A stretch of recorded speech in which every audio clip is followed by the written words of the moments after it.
addiction conversation today.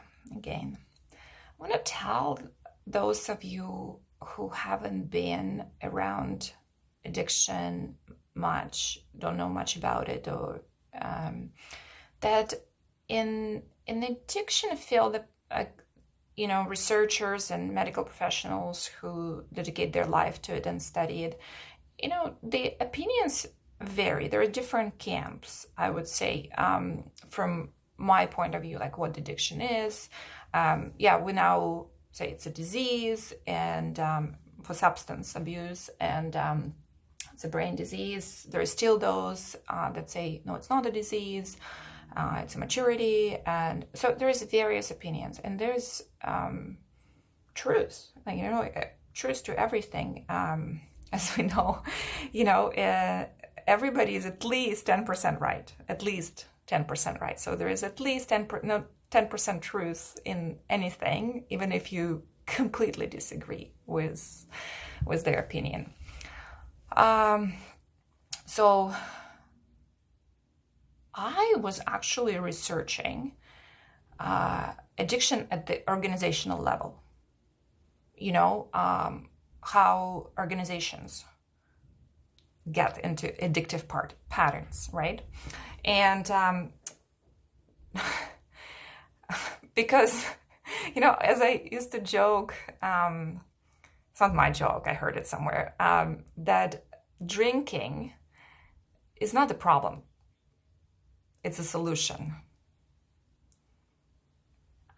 So when somebody would say, I have a drinking problem, or somebody has a drinking problem, the truth is that they have a drinking solution to their problem. So I found this article about breaking the cycle of organizational addiction on the systemthinker.com website. I'm going to share it in the comments so you can read. It's fascinating. At least it's fascinating to me.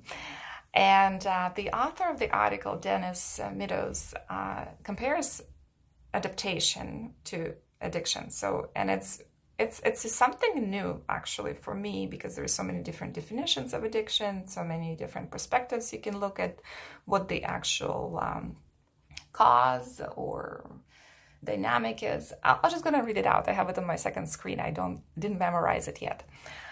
So adaptation and addiction differ in subtle ways. Adaptation takes place when we observe the system, we observe the symptoms of the problem, and then take action that counteracts the problem. And addiction occurs when we observe the symptoms of the problem, and then we take an action to suppress the symptoms of the problem, which makes the actual problem even worse.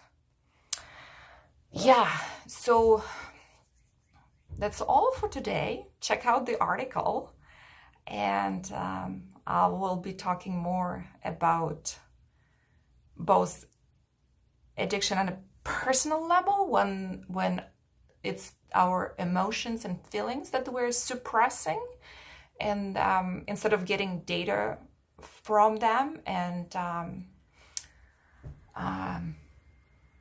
there's so much to it, I can't just bottom line it like that. And then looking at organizational addictions and the patterns that are being repeated in an organization to suppress the problem, rather than finding a solution for it. Stay tuned.